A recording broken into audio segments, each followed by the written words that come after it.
मैं हूं रजनी चौबे और आप देख रहे हैं न्यूज़ 18 का डिजिटल प्लेटफॉर्म। कोरोना वायरस के एक नया वेरिएंट ने एक बार फिर से लोगों की टेंशन को बढ़ाना शुरू कर दिया है। कोविड-19 के नए वेरिएंट JN.1 ने लोगों को अपनी चपेट में लेना फिर से शुरू कर दिया है। एक्सपर्ट का कहना है कि इसके लक्षण काफ़ी माइल्ड होते हैं, लेकिन इस वेरिएंट में संक्रमित करने की क्षमता जो है वो काफ़ी हाई लेवल पर होती है। दूसरी तरफ बेंगलुरु में एक संक्रमित महिला की मौत के बाद अब महाराष्ट्र के ठाणे में भी एक कोरोना पॉजिटिव युवक की डेथ ने आम लोगों के साथ ही हेल्थ डिपार्टमेंट की चिंता बढ़ा दी है। दिल्ली NCR से लेकर उत्तराखंड, केरल, कर्नाटक जैसे राज्यों में कोरोना के नए मामले लगातार सामने आ रहे हैं।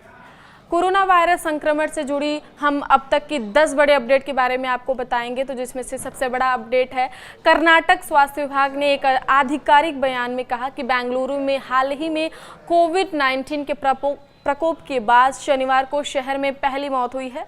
बेलगावी में एक गर्भवती महिला कोविड-19 से संक्रमित पाई गई है। वह पिछले महीने पुणे की यात्रा पर गई थी। धारवाड़ सहित कई जिलों अस्पतालों ने विशेष रूप से कोरोना के मरीजों के लिए 10 बिस्तरों वाला ICU वार्ड खोला है। सर गंगाराम अस्पताल के डॉक्टर्स अविरल माथुर ने कहा, JN.1 वेरिएंट और इसके सब वेरिएंट से जुड़े कोविड-19 मामलों में हालिया उछाल के साथ हमें सावधानी के साथ काम करना चाहिए। ये स्ट्रेन अत्यधिक संक्रामक है, हालांकि लक्षण ज़्यादातर हल्के ही रहते हैं, फिर भी रोकथाम महत्वपूर्ण है। देश में कोरोना के मामले एक बार फिर से बढ़ने लगे हैं। इसी बीच शनिवार को महाराष्ट्र के ठाणे में एक कोरोना संक्रमित युवक की मौत हो गई। युवक को 22 मई को गंभीर हालत में इलाज के लिए कलवा स्थित छत्रपति शिवाजी महाराज अस्पताल में भर्ती कराया गया था। प्रारंभिक जांच के बाद उसकी कोविड-19 रिपोर्ट पॉजिटिव पाई गई थी और तब से उसका इलाज जारी था। हालांकि तमाम प्रयासों के बावजूद उपचार के दौरान युवक की मौत हो गई। आगे की बड़ी अपडेट में एक है कि महाराष्ट्र के स्वास्थ्य विभाग ने लोगों से अनुरोध किया है कि यदि किसी को बुखार, खांसी, सांस लेने में तकलीफ या अन्य कोविड-19 से संबंधित लक्षण महसूस हो तो वे तुरंत नज़दीकी स्वास्थ्य केंद्र पर जाकर जांच करवाएं। विशेषज्ञों का कहना है कि मौसम बदलने और यात्रा में वृद्धि के कारण मामलों में उछाल की आशंका बनी हुई है। इस बीच स्थिति को देखते हुए कई राज्य अलर्ट पर हैं। कई राज्यों के स्वास्थ्य मंत्रालय की ओर से इस संबंध में एडवाइजरी भी जारी करते हुए एहतियाती कदम उठाने की बात कही गई है। उत्तराखंड के ऋषिकेश में कोविड-19 के 2 मामले सामने आए हैं।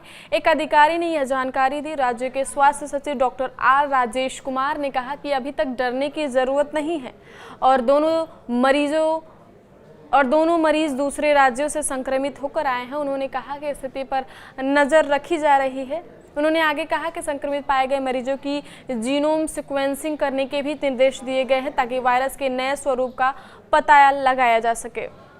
आगे बड़ा अपडेट है कि तेलंगाना के स्वास्थ्य मंत्री दामोदर राज नरसिम्हा ने राज्य में मौजूदा कोविड-19 स्थिति और मौसमी बीमारियों के प्रभावी प्रबंधन के लिए स्वास्थ्य विभाग की तैयारियों का आकलन करने के लिए एक उच्च स्तरीय समीक्षा बैठक बुलाई। अधिकारियों ने शुक्रवार को बताया कि हैदराबाद में कोविड-19 का एक मामला सामने आया है और मरीज प्लमोनोलॉजिस्ट है जो पूरी तरह से ठीक हो गया है। अधिकारियों ने बताया कि यह नोट किया गया है कि कुछ देशों में कोविड-19 मामलों में मामूली वृद्धि दर्ज की गई है, लेकिन अस्पताल में भर्ती होने की दर काफ़ी कम है।